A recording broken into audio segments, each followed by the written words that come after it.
does this mean or does this show na nakikipag-coordinate po ang government sa ICC?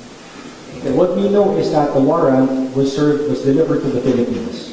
And this was last year. And it was unsealed on May 12, 2026. Yun na po natin alam. No? There was a chain of command in bringing that warrant to the proper government part agency here in the Philippines. So that's all we know. Siyempre, nanggaling po sa ICC yung warrant. So that speaks for itself. So bali ang isa-serve po natin kay Senator Bato ay yung mismong arrest warrant ng ICC at hindi yung arrest warrant na mula sa isang local court. ICC warrant po. Okay. Sir, yung magiging proseso now for serving the warrant against Senator Bato, will it be the same process with former President Duterte? Na may PCPC, tapos may andun din doon si PG, yung mga, kasi ang difference kasi nung pag-implement ng warrant initially nun ay NBI lang yung nakita natin. So, paano na ngayon yung magiging process? Lahat naman po kasi yan, NBI, PNP, even the PCPC. It all falls within the law enforcement cluster of our government. So, as to the exact procedure, then syempre, we know that the situation is very distinct. Even former President Duterte's arrest was distinct from any other arrest that has happened before. So, as long as law enforcement will enforce, I think that would be the proper protocol under our laws. May records po ba tayong na-receive about sa travel ni Senator Bato? Marami pong available records sa department. Of course, the Bureau of Immigration is an attached agency. As to existing records right now, wala po kami tatanggap kung nakikita. And just to make that clear. But of course, the records will always be available to the Department of Justice. Sir, Bida mentioned earlier na may consequences po yung mga tutulong kay Senator Bato. Can you expound ano po yung mga charges na pwede po nilang kaharapin and ilang taon po kaya yung possible na pagkakakulong po na ibigay sa kanila? Okay, thank you. No, okay, again, ang crimes kasi, they have elements. And the elements will have to jive or to be coincided with the factual circumstances. So depende po yan. Kung may mag-aid and abet, well, maraming pwedeng maging charge. Perhaps obstruction to justice. But all these things kasi, right now, we can only speculate. Right? Until we have the facts ascertained fully. Itayin na lang po natin. Attorney, point of clarification lang. Is this the first time the DOJ issued such order to enforce the arrest warrant of ICC against Senator Bato de la Rosa? This will be the first time that, no, okay, so let's be clear. The warrant, ICC warrant has always been valid and enforceable. Okay, it was unsealed May 12. The government recognized it as valid and enforceable. Okay, the directive now is to enforce it.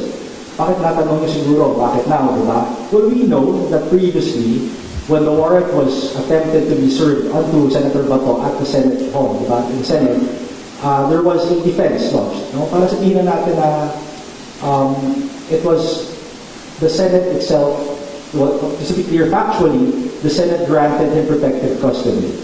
So, in respect and deference to the Senate as a co-equal branch of government, courtesy to them, the directive then was to stand down.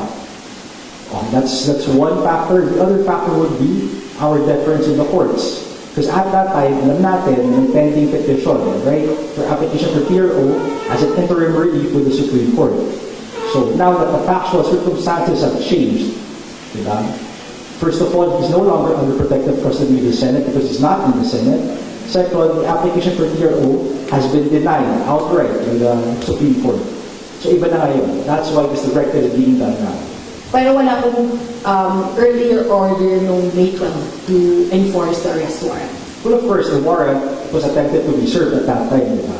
So operationally, hindi na kailangan ng order eh. Ay, operationally, pag may warrant, ano ba gagawin? It's a serve.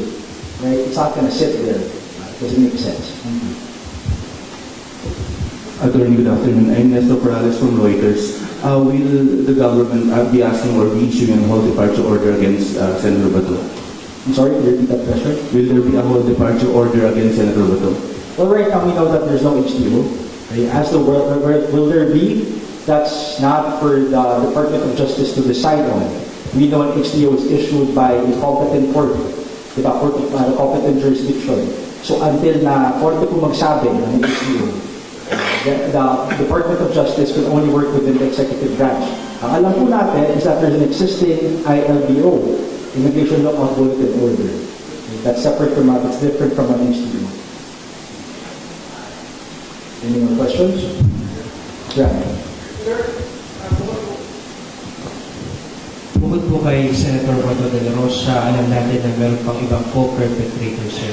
As of now, May 21, meron na po bang information or pinapadala sa atin na iba pang warrant from ICC? Alam po natin, the only confirmed warrant is the one against Senator Bato de la Rosa. Okay, as to what other warrant may be there, may be issued by the ICC, well, of course, we're not privy to that. That's entirely up to the court. Up until such time that nag-declare po ang ICC mismo, diba, or us, after the ICC has delivered any such warrant, then we can only confirm Senator Bato de la Rosa's own warrant.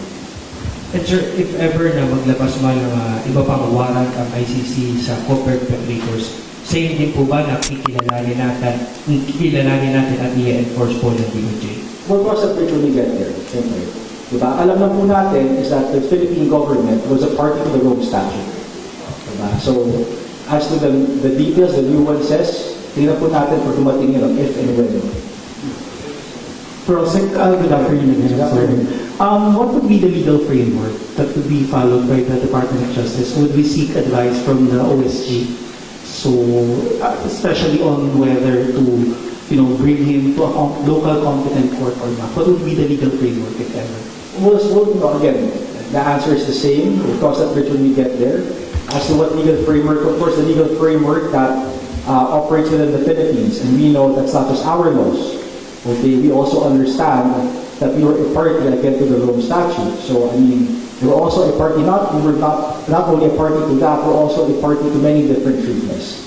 So it's not just, when we say framework, legal framework, it's the whole operation of all our laws. Yes, sir. Benedict Samson po from UNTV.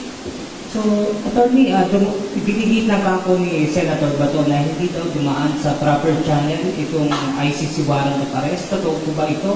Paano yung coordination?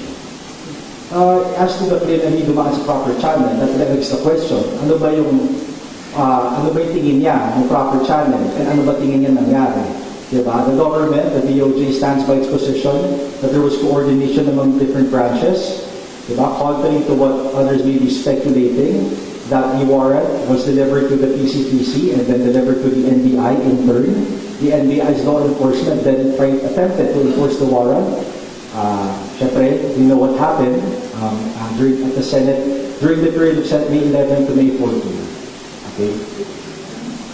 Sir, good afternoon. So, pwede kong clarify lang, ano po yung mga possible processes na pagdaanan ni Senator Bato once na ma-arresto siya or before siya dalhin sa ICC, turn over sa ICC? Again, sir, just focus po muna tayo sa ngayon. Alam natin may directive na to enforce the warrant. Okay? He will be arrested if found. Diba? And on that note, we encourage the citizens of the Philippines to exercise their sense of civic duty na kung may leads po. Again, to echo Secretary Vida, it's crowdsourcing. If any information is available to the department and to the government as to Senator Bato's whereabouts, we encourage everyone, we implore everyone to submit that evidence, to submit that information. As to what gagawin, sir, pag na-arresto siya, syempre, may proseso din po yan. But right now, we'll have to first find out where he is. The first to arrest him. That's the goal.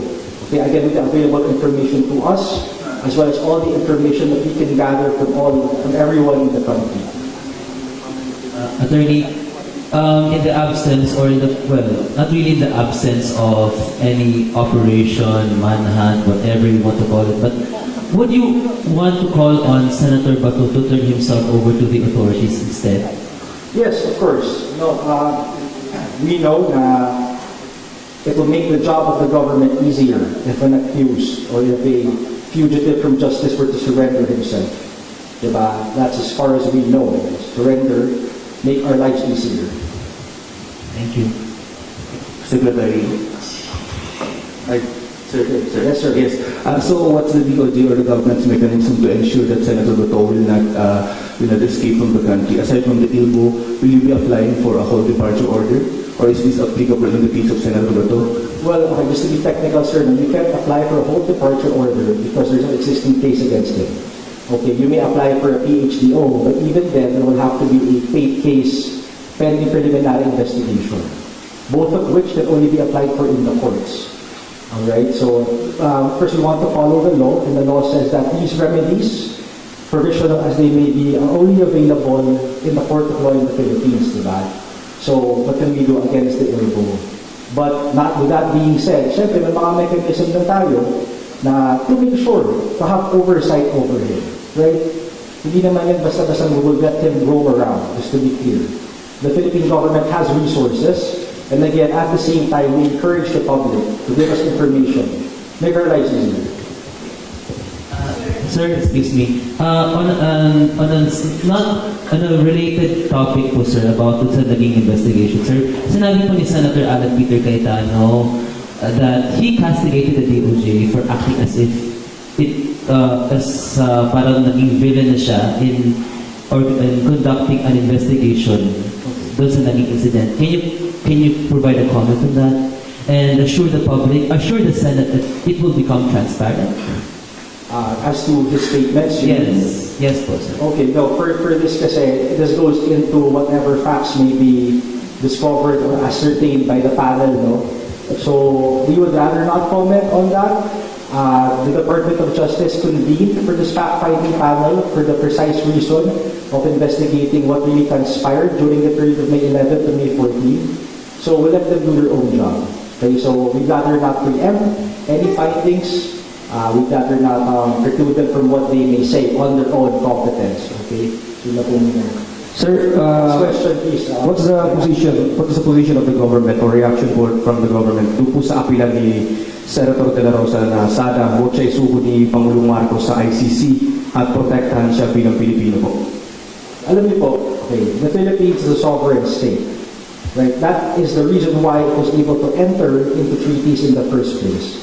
That is the reason why it chooses to uphold the obligations it had in that treaty, okay, the Rome Statute. We were a member of the ICC being an internationally recognized court, not a foreign court, just to be clear, internationally recognized court. So lahat po ng ginagawa natin ngayon is in the exercise of our absolute sovereignty, not the other way around, just to be clear. Okay, thank you. Okay, one last. Sir, kung hindi pwede mag-apply ng HDO dahil sabi nyo walang existing case as it said before, possible ba na mag-apply ang government ng interpol red notice for him? Pwede ba? As far as I know, there is an application for Interpol red notice. Of course, I mean, that is a remedy available to us, syempre. Diba? There is one. Sir, to clarify, so HDO applicable lang sa cases dito? Applicable lang sa cases dito kasi korte lang ng Pilipinas ang po pwede mag-issue. Okay. Yun lang naman yung naging issue kasi of course the HDO cannot be enforced anywhere else. Okay, as opposed to an ICC warrant, an international warrant. Thank you for your time.